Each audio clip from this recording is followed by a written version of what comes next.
నిర్వహించడం అనేది ఆయన చేస్తున్నటువంటి అంశం. దానికి పెద్ద ఎత్తున ప్రచారం తీసుకురావాలనే ప్రయత్నం చేస్తున్నారు. ఈ పెన్షన్లు తప్ప ఏ కార్యక్రమాన్ని కూడా చంద్రబాబు నాయుడు గారు ఇచ్చిన హామీలను నెరవేర్చాలి. ఇది అందరికీ తెలిసినటువంటి సత్యం. ఈ నెల 12తో పాలన ఏడాది పూర్తవుతుందని ఆయనే చెప్పాడు.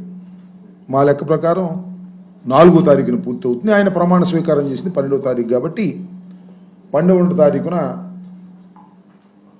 పూర్తవుతుంది అనేది ఆయన అభిప్రాయం. గేరు మారుస్తాడంట. ఏం గేరు మారుస్తాడో నాకు అర్థం కాల. ఆయన అక్కడ మాట్లాడినటువంటి మాటలు చూస్తే నాకు చాలా ఆశ్చర్యం వేసింది. చంద్రబాబు నాయుడు గారు పచ్చి అబద్ధాలను అవలీలగా చెప్తాడనేది అందరికీ తెలిసినటువంటి సత్యం.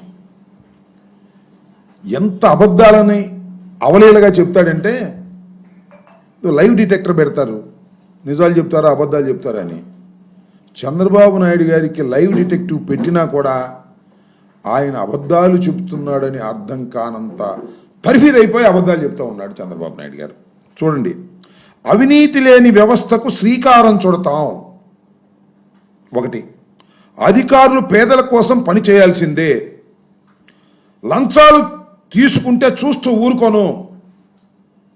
నాది డేగ కన్ను, ఎవరు తప్పించుకోలేరు. ఎవరైనా తప్పు చేస్తే చండ శాసనం అవుతాను నేను. నాకు అర్థం కాల. అవినీతి లేని ఒక సమాజాన్ని తీసుకొస్తా అంట. అసలు అవినీతి కలిగిన సమాజానికి అంకురార్పణ చేసిందే నారా చంద్రబాబు నాయుడు గారు. ఎక్కడ చూసినా అవినీతే. ఈ సంవత్సర కాలంలో అవినీతి అవినీతి అవినీతి భయంకరమైనటువంటి అవినీతి వాళ్ళ జరుగుతూ ఉంది. దానికి చంద్రబాబు నాయుడు గారి కుమారుడే డబ్బులు వసూలు చేసే కార్యక్రమం చేస్తున్నాడు. సిఐ పోస్టింగుల దగ్గర నుంచి డిఎస్పి పోస్టింగుల వరకు అన్నీ కూడా సూట్ కేసుల్లో సర్దుకునేటటువంటి కార్యక్రమం చేస్తున్నది నారా చంద్రబాబు నాయుడు గారి కుటుంబంలో ప్రధానమైనటువంటి వ్యక్తి నారా లోకేష్ గారు. అవినీతి లేని సమాజాన్ని చూపిస్తాడట. ఏంటో నాకు అర్థం కాదు. శ్రీకారం చుడతాడంట. 2వ అంశం ఏంటంటే ఆయన డేక్కన్నంట. ఇంతకుముందు ఒక మాట అన్నాడు చూసారా, బెల్ట్ షాపులు పెడితే బెల్ట్ తీస్తా అన్నాడు. ఎక్కడున్నాయా బెల్ట్ షాపులు? అసలు ఉన్నాయా రాష్ట్రంలో? అన్ని చోట్ల బెల్ట్ షాపులే కదండి. ఎక్కడ పడితే అక్కడ గుట్టలు గుట్టలుగా బెల్ట్ షాపులు ఉన్నాయి. మరి బెల్ట్ తీయలేనా ఇంతవరకు?